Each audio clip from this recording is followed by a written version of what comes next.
Hi everyone, so this video is all about how the structure and bonding of substances affects their melting and boiling points.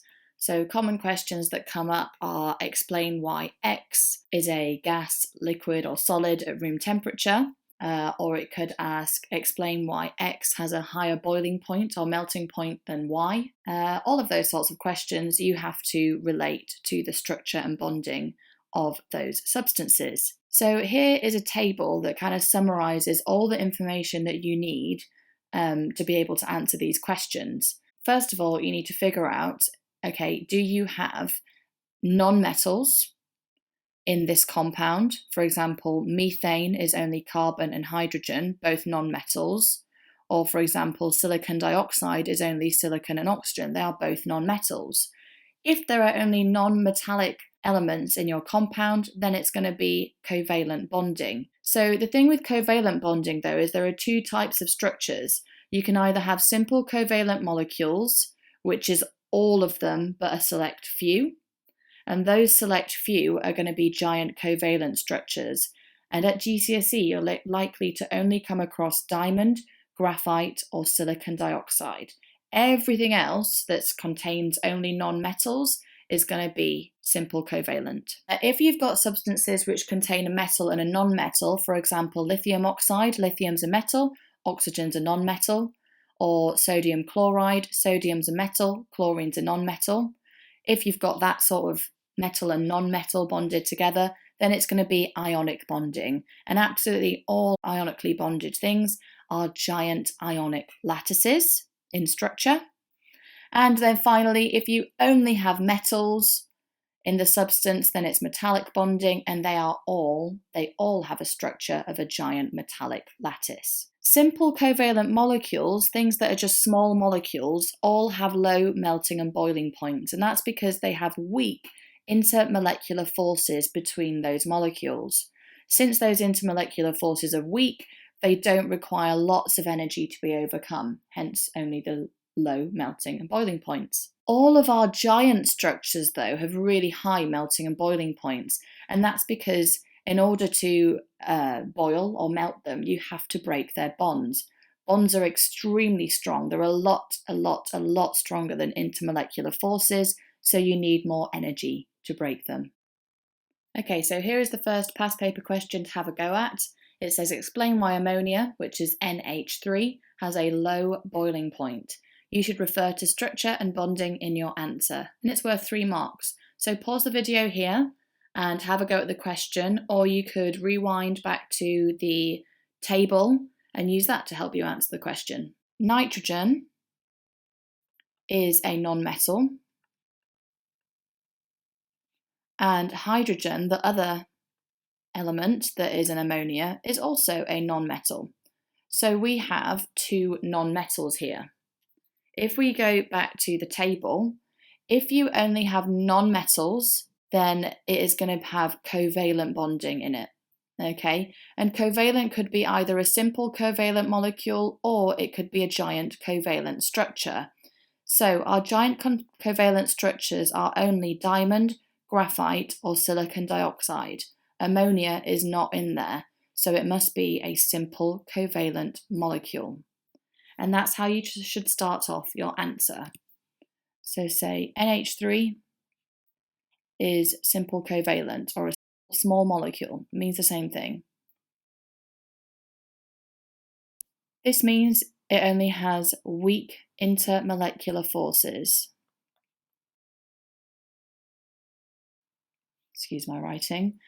So they only require a little amount of energy to be overcome.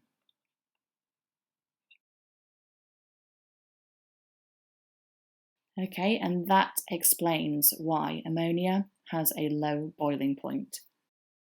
Okay, here is the second question. Explain why, in terms of structure, carbon dioxide is a gas even at low temperatures. And this is worth 3 marks again. So carbon dioxide is CO2. Let's have a look at whether the atoms in carbon dioxide are metals or non-metals. Well, carbon is a non-metal.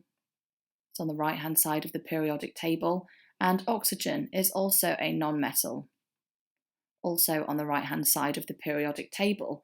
So since we have two nonmetals, carbon dioxide is covalent. Covalent bonding can either be giant covalent or it could be a small molecule. Our giant covalent structures are only diamond, graphite, and silicon dioxide. Since carbon dioxide wasn't listed there, it must be a small molecule, and we should start off by saying that. Carbon dioxide is a small molecule. Small molecules only have weak intermolecular forces, and these only require a small amount of energy to be overcome.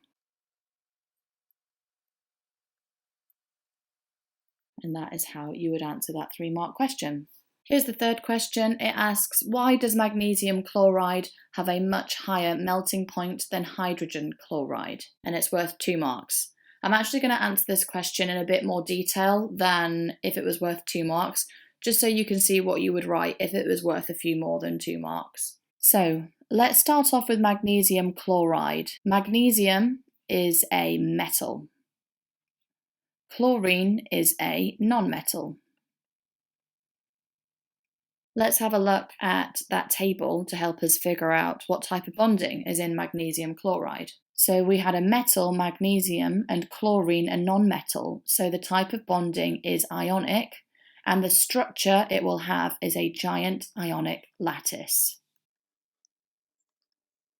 Hydrogen is a non-metal, and chlorine is a non-metal.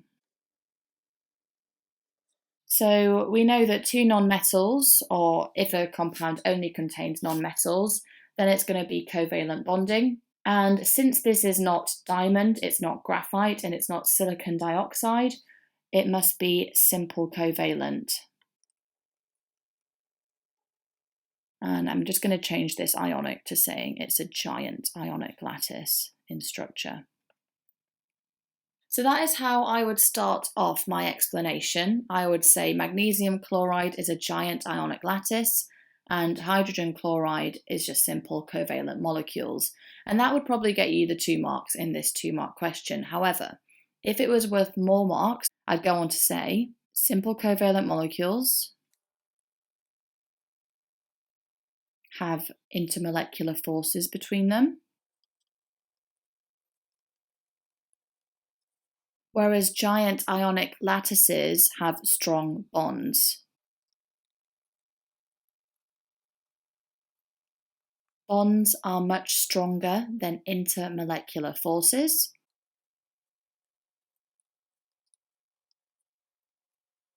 So more energy is needed to break them.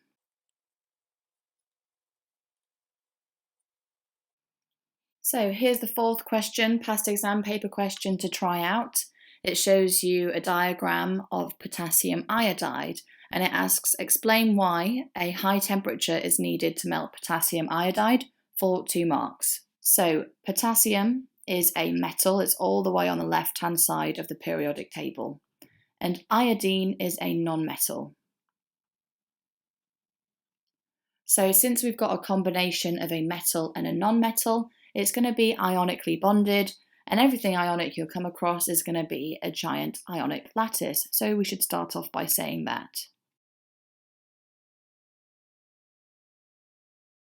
Okay, and then we would lead on by saying that ionic bonds are very strong.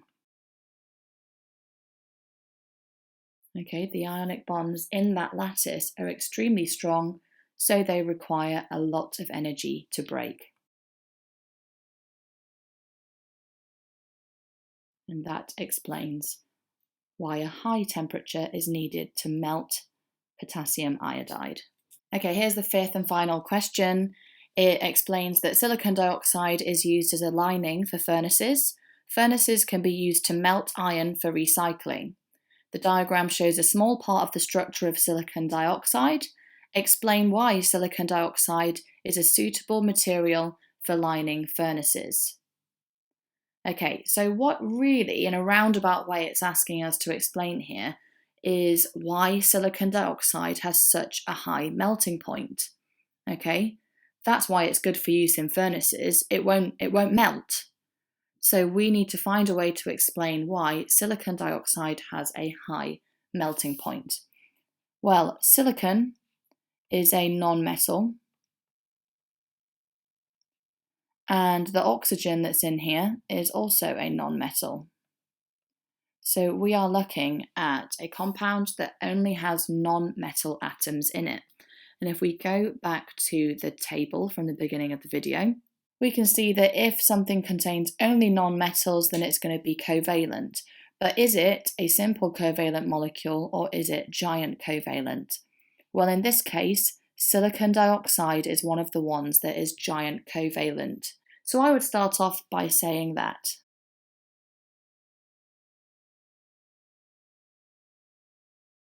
silicon dioxide is a giant covalent structure.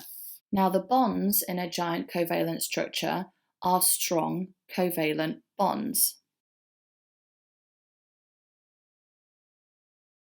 Since bonds are strong, they require lots of energy to be broken.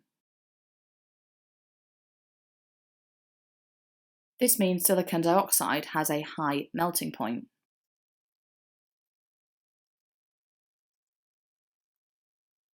which makes it suitable to be used in a furnace.